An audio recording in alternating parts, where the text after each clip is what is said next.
नमस्कार मित्रों, astro talkies में आप सभी का स्वागत है। राहु के गोचर को लेकर के हमारी श्रृंखला चल रही है। अभी तक मैं 3 एपिसोड पहले दे चुकी हूँ और यह मेरा चौथा एपिसोड होगा। अगर इस पर भी आपके कोई प्रश्न होते हैं तो आप मुझसे अवश्य पूछ सकते हैं। निशी अवस्थी जी का प्रश्न है कि जिनके नेटल में राहु मीन राशि में ही स्थित है, उनके लिए यह फल कैसा होगा।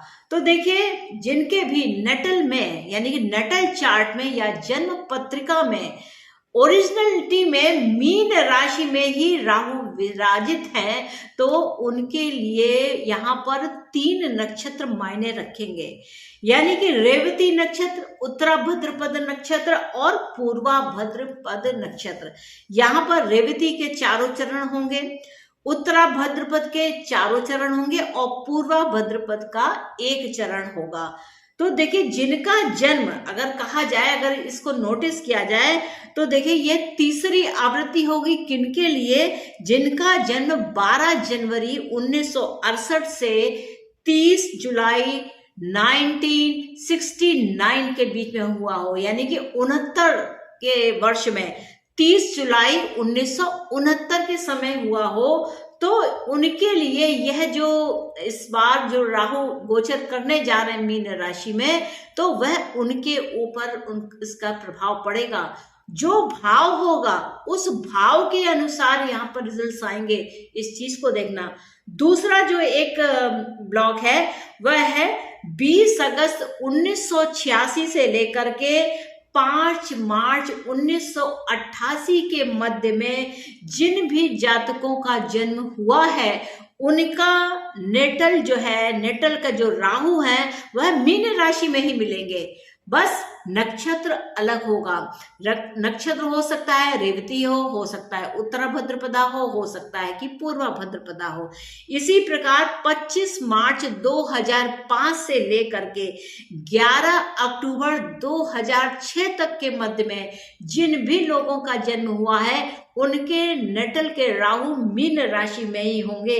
तो यहाँ पर देखिए, कुछ एक बड़ी महत्वपूर्ण बात है कि 86, 87 और 88 यानी कि 3 वर्ष राहु के प्रभाव में थे, यानी कि राहु केतु इस मीन राशि और बुध की कन्या राशि में ही स्थित है। केतु देव बुध की कन्या राशि में स्थित है।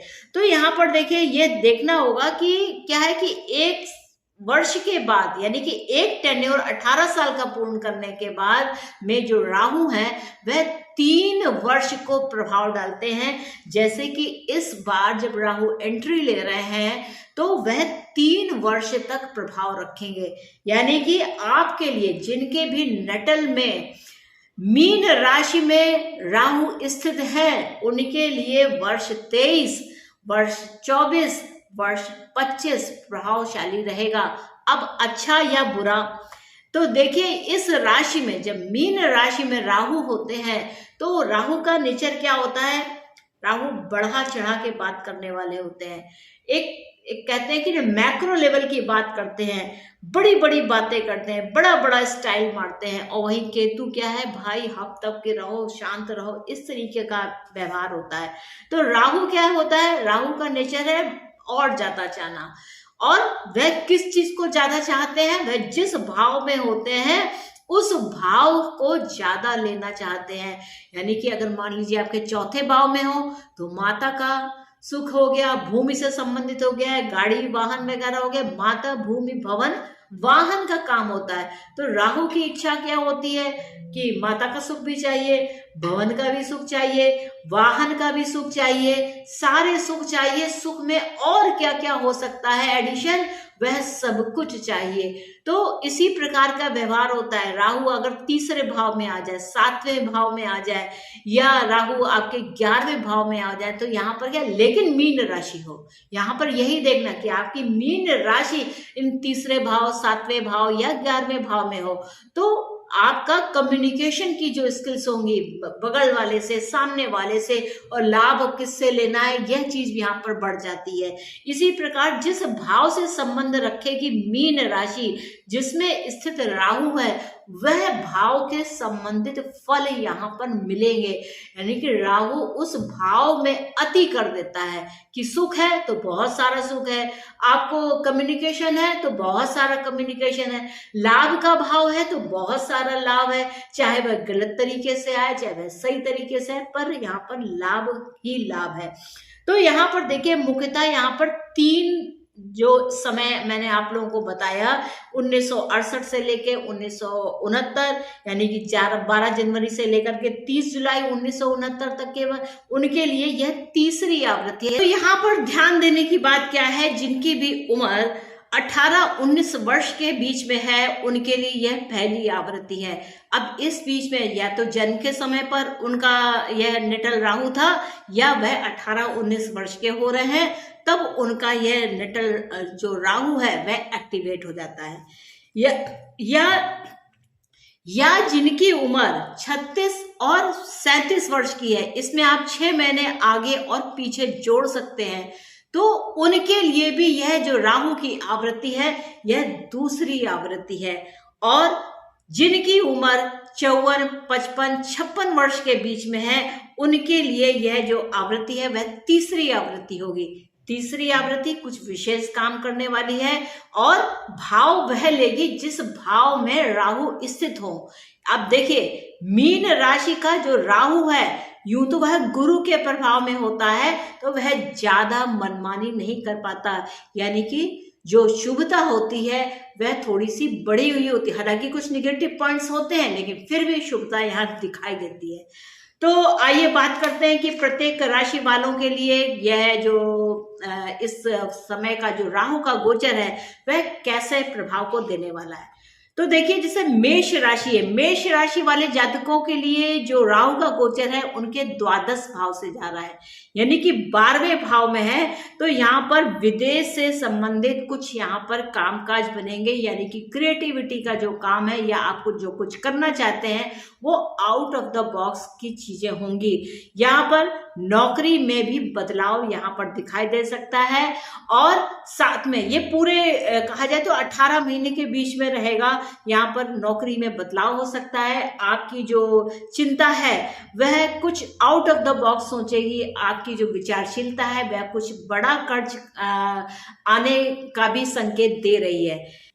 बात की जाए वृषभ राशि की, तो देखिए वृषभ राशि वाले जो जातक हैं उनके लिए यह जो राहु का गोचर है वह एकादश भाव से जा रहा है, यानी कि लाभ के भाव से जा रहा है। तो यहाँ पर देखिए आय के नए स्रोत बनेंगे, संतान के संबंध में कुछ यहाँ पर थोड़ी बहुत प्रॉब्लम हो सकती है, यह शिक्षा को लेकर के भी हो सकती है, लेकिन राहु की चूंकि यहाँ पर दृष्टि पड़ रही है, और केतु क्या होता है, केतु डिटैचमेंट भी देता है, यानी कि कोई एक कनेक्शन से अलग करता है। तो जैसे अगर प्रेम से संबंधित या लव मैरिज से संबंधित या किसी फ्रेंड के साथ आप यहाँ पर आपका प्यार संबंध है, तो वहां पर भी यह कुछ संबंध विच्छेद करा सकता है, क्योंकि केतु 5वें भाव में है।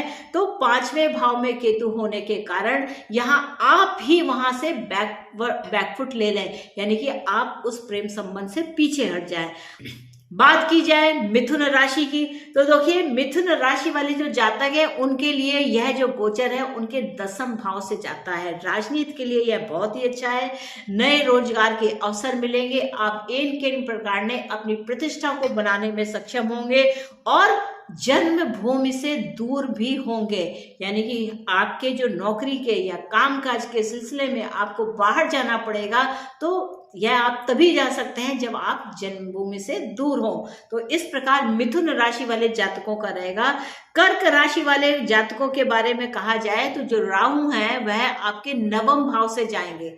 यहाँ पर आपको देखना होगा कि आपके पिता का स्वास्थ्य कैसा है, इस ओर ध्यान दें। इस बीच में आपको मानी तो नहीं कहेंगे, अनचाहे रूप में कुछ ऐसी पिलग्रिमेज करना पड़े, ऐसी तीर्थ यात्राएं करना पड़े जो आप करना नहीं चाहते थे, परंतु बस समय है तो हो गई, लेकिन आपका वहां पर मन नहीं लगा। यहाँ पर देखिए तीसरे भाव में केतु होने के कारण यहाँ पर भाई बहनों से आपका यहाँ पर कुछ अलगाव यहाँ पर दिखाई देता है, उनसे संबंध में कुछ यहाँ पर कटाव भी दिखाई देता है। सिंह राशि की बात की जाए तो देखिए सिंह राशि वाले जो जातक हैं उनके लिए जो राहु हैं वह अष्टम भाव से गोचर करेंगे, वहीं केतु द्वितीय भाव से करेंगे। तो द्वितीय भाव से यानी कि वाणी में आपकी थोड़ी कटुता हो सकती है, या आप चुप रह सकते हैं, या आप मौन व्रत धारण कर सकते हैं। दूसरे यह भी हो सकता है कि आपके दांतों में कोई समस्या हो सकती है, जिसके कारण से आपको यहाँ पर कोई रूट कैनाल कराना पड़े, या आपके दांतों को लेकर के कोई आपको चिकित्सा करानी पड़े। अष्टम भाव में राहु होने के कारण यह क्या है, आपकी पत्नी के का घर है, यह फादर इन लॉ से भी संबंध रखता है, क्योंकि अष्टम भाव का जो राहु है वह अकस्मात से आपको धन की प्राप्ति करा सकता है, क्योंकि वह भी जीवन साथी का धन। कन्या राशि की बात की जाए तो देखिए यहाँ पर जो राहु है वह सप्तम भाव से गोचर कर रहे हैं, और केतु आपकी लगन से ही यहाँ पर गोचर कर रहे हैं। यहाँ पर एक चीज समझने वाली है कि आपका ध्यान खुद के लिए नहीं होगा, लेकिन आप अपने सामने वाले का ध्यान बहुत रखेंगे, और ऐसे में देना भी चाहिए, क्योंकि यह कुछ बीमारी के भी संकेत देता है और कुछ मारक सी भी स्थितियां उत्पन्न करता है। तो अगर आपका नेटल में ऐसी स्थितियां हैं तो यह यहाँ पर भाव बनता है। आपको अपने जीवन साथी के प्रति में काफी सजग रहना पड़ेगा, और आपकी अगर यहाँ पर कुछ पार्टनरशिप्स हैं तो उन पार्टनरशिप में भी यहाँ पर थोड़ा सा यहाँ संबंध विच्छेद हो जाने की बात दिखाई देती है, क्योंकि यह जो विच्छेद होगा वह आपकी अपनी तरफ से होगा। तुला राशि की बात की जाए तो देखिए आपके राहु छठे भाव से जाते हैं। जब छठे भाव में जब राहु होते हैं तो वह महाबली हो जाते हैं, यानी कि नीति के साथ वह बली होते हैं, क्योंकि मीन राशि में है, रोग ऋण से मुक्ति मिलती है, मामा पक्ष में से भी यहाँ पर आपको थोड़ा सा सुख और आनंद की अनुभूति होती है, और केतु आपके अस्पतालों के खर्च को थोड़ा सा कम करेगा। आपकी जो लाइफ स्टाइल है वह थोड़ी सी होलिस्टिक हो जाएगी, यानी कि आप अपनी लाइफ स्टाइल में काफी चेंजेस लाएंगे, और आप कुछ ऐसा भी व्यय कर सकते हैं जैसे हॉस्पिटल्स में खर्च करना, आश्रम्स में व्यय करना, या किसी शिक्षण संस्थान में जाकर के कुछ दान पुण्य करना। वृश्चिक राशि की बात की जाती है तो देखिए वृश्चिक राशि वालों के लिए यह जो गोचर है, यानी कि राहु का जो गोचर है वह उनके पंचम भाव से जाता है, यानी कि इच्छाएं इस समय बहुत बढ़ चढ़ जाएंगी, संतान की आकांक्षा बढ़ जाएगी। साथ में यहाँ पर देखा जाए तो आप एजुकेशन की ओर बढ़ सकते हैं, वो भी विदेशी एजुकेशन, कुछ विशेष पढ़ना चाहते हैं, कुछ और नया जानना चाहते हैं, उस चीज का यहाँ विकास होगा। और आमदनी में यहाँ पर थोड़ी सी यहाँ कमी दिखाई देती है, किन्हीं दोस्तों से या अपने कजिन से यहाँ पर थोड़ी बहुत दूरी बन सकती है। धनु राशि की बात की जाए तो देखिए धनु राशि वाले जो जातक हैं उनके लिए यह जो गोचर है उनके चौथे भाव से जाता है। उदाहरण में जैसे मैंने अभी आपको पहले बताया था कि माता, भूमि, भवन, वाहन के सुख, यानी कि राहु क्या करता है, राहु उस चीज को एक्सपेंड करना चाहता है। केतु कहता है कि बीच में ही लेफ्ट कर दो, छोड़ दो, लेट इट गो, छोड़ दीजिए, उसमें कुछ नहीं रखा है। वही राहु जो है अतिवादी होते हैं और केतु जो है उसी में संतुष्ट हो जाते हैं। तो जो केतु है वह आपके काम काज के भाव में, यानी कि आपके दसम भाव में स्थित है। केतु एक प्रकार की प्रतिष्ठा भी देते हैं, यानी कि केतु का एक जो चिन्ह है वह है परचम लहराना, यानी कि आपके घर पर एक पताका आप लगाएं और वह पताका अगर जितना हिलती है आपकी प्रसिद्धि उतनी बढ़ती चली जाती है।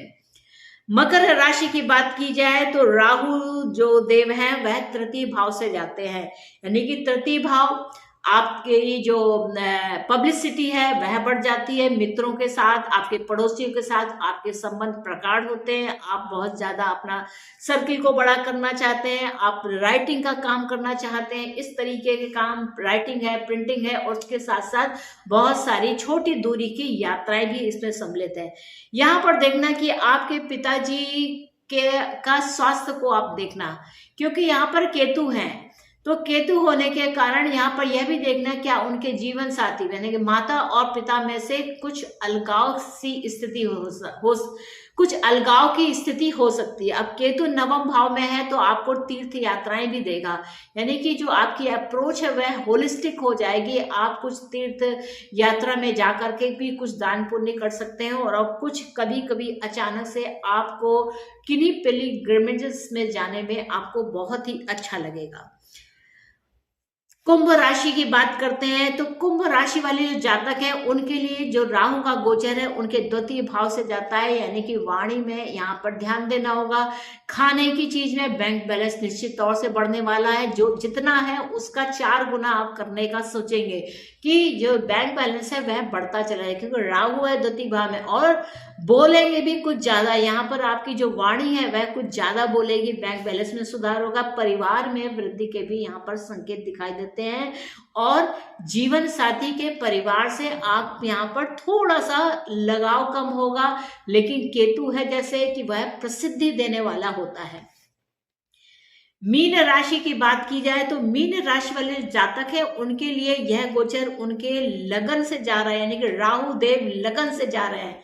तो लगन से जाने के कारण बहुत सारे विचार, ऐसे थॉट्स बार बार मन मस्तिष्क में आते हैं कि मुझको ऐसा करना चाहिए, कुछ ऐसा करना चाहिए, यानी कि सेल्फ ओरिएंटेशन ज्यादा दिखाई देगा। जो कुछ है, जितनी सोच है, बस मैं मेरी मेरा ये, या जैसे ऐसे थॉट आते हैं मैं, मेरी नौकरी, मेरा पैसा, मेरा ऑफिस, मेरा ये, यानी कि जो भी है वह सेल्फ एड्रेस ज्यादा होगा।